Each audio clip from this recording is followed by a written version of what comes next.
Muzaffarnagar Bhim army के राष्ट्रीय अध्यक्ष चंद्रशेखर आजाद रावण पर नेशनल भीम आर्मी के राष्ट्रीय अध्यक्ष लोकेश कटारिया ने लगाए गंभीर आरोप। हनुमान बेनीवाल पर भी लगाए गंभीर आरोप लगाते हुए कहा उन्होंने बाबा साहेब भीमराव का पटका पहनने से मना किया। लोकेश कटारिया ने आगे कहा बाबा साहेब और उनको मानने वालों का अपमान हुआ है जिसको कतई बर्दाश्त नहीं करेंगे, इसलिए वो हनुमान बेनीवाल और चंद्रशेखर आजाद के खिलाफ मुकदमा भी लिखवाएंगे। मैं चंद्रशेखर भाई और अन्य टीम के लोग बैठे हुए थे, वहां मंच पर बड़े बड़े पदाधिकारी बैठे हुए थे। तो उस गठबंधन को देखते हुए जो भीम आर्मी के प्रदेश अध्यक्ष हैं अनिल धैनेवाल, उन्होंने जब बेनीवाल जी के गले में, हनुमान बेनीवाल के गले में पटका डालने की कोशिश की तो हनुमान बेनीवाल ने उन्हें धक्का देकर पीछे हटा दिया और पटका था वो केवल बाबा साहब जय भीम का।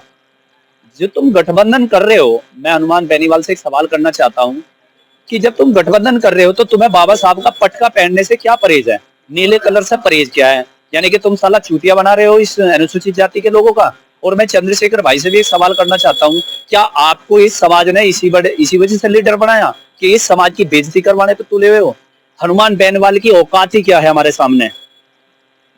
उसे पता नहीं, उनके तो बड़ों का, छोटों का, उनके महापुरुषों का कोई रोल नहीं है। अपमान किया है और यह अपमान कतई बर्दाश्त नहीं किया जाएगा। हम हनुमान बेनीवाल के ऊपर कानूनी कार्रवाई करेंगे, चंद्रशेखर सहित, क्योंकि चंद्रशेखर भाई को बोलना चाहिए था, वहां उन्हें आवाज उठानी चाहिए थी और कहना चाहिए था कि जब हमारे पटके का तुम सम्मान नहीं कर सकते तो ऐसे गठबंधन को लात मार देते हैं। हाँ, जो संविधान विरोधी रहे हैं केसीआर, हाँ, उनके साथ भी जाकर इन्होंने गठबंधन किया। उससे पहले अखिलेश यादव,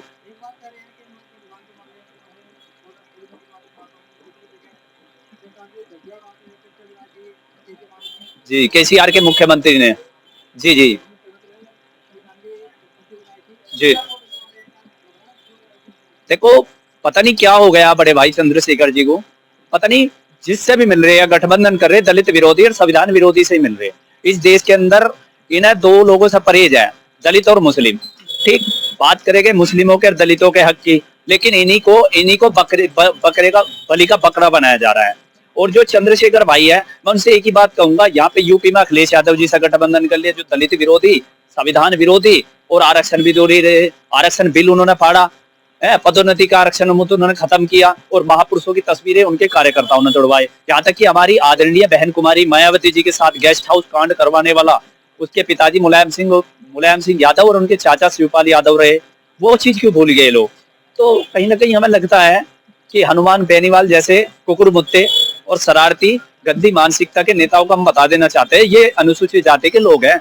हम 2 अप्रैल का इतिहास अगर बनाना जानते हैं तो हम हनुमान बेनीवाल आपको राजस्थान से उखाड़ फेंकने का काम जानते हैं। और चंद्रशेखर भाई को भी एक नसीहत है कि अब भी सुधर जाओ, समय है अपनों के। तुम अगर हाथ पकड़ लोगे दूसरों के पैर पकड़ने की जरूरत नहीं पड़ेगी। अभी अनिल वाल्मीकि जी है, अलवर जिले से, उस बेचारे का टिकट काट दिया इन लोगों ने। 1 करोड़ में टिकट करा, उसके पैसे हड़प कर गया तो दूसरे का टिकट कर दिया। तो ये जो बसपा पे उंगली ठावे थे कि बहन कुमारी मायावती जी पैसा लेती है टिकट के, अब ये क्या कर रहे हैं? बहन जी तो चलो पार्टी मजबूत कर रही, ये लोग तो अपने घर भर रहे हैं। तो मैं यही कहूंगा हनुमान बेनीवाल और चंद्रशेखर जैसे नेताओं को कि हमारे अनुसूचित जाति या हमारे किसी नीले रंग का अगर अपमान करा तो हम कतई बर्दाश्त नहीं करेंगे, तुम्हारे खिलाफ सख्त कार्रवाई करेंगे। और हम जल्दी एक प्रदर्शन की जल्दी चेतावनी देते हैं अगर हनुमान बेनीवाल के ऊपर कानूनी कार्रवाई नहीं की गई।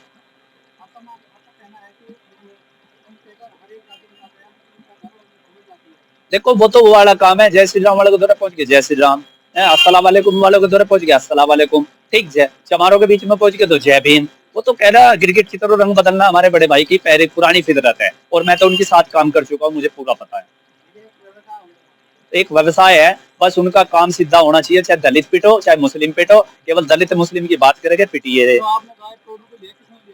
ये इन्होंने ही लिए भीम आर्मी वालों ने, आजाद समाज पार्टी के जो कार्यकारिणी है, वहां पर प्रदेश कार्यकारिणी है, और पैसा तो सारा चंद्रशेखर के दौरे, मेरे दौरे थोड़ी आ जाएगा, उनके दौरे सारा पैसा इन्हीं के पास आता है। तो वो अनिल वाल्मीकि जी, मैं वीडियो दे दूंगा आपको, वो रो रहा है बेचारा, उसका टिकट काट दिया इन्होंने, टिकट दूसरे को दे दिया है। तो ये जातिवाद भेदभाव वाली बात जो चल रही है, जो बात करते कि हम जातिवाद को खत्म करेंगे, भेदभाव खत्म करेंगे, ये क्या भेदभाव खत्म करेंगे?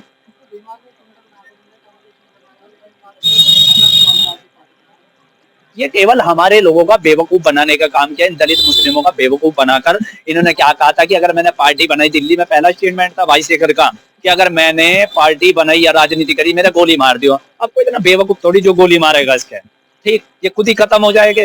तो इन्हें पार्टी नहीं बनानी चाहिए थी कायदे में। हम इन्हें अपना भाई मानते हैं और हमने काम भी किया इन लोगों के साथ। तो इस तरीके से हम लोग बेवकूफ बहुत बन लिए, अब बेवकूफ नहीं बनेंगे।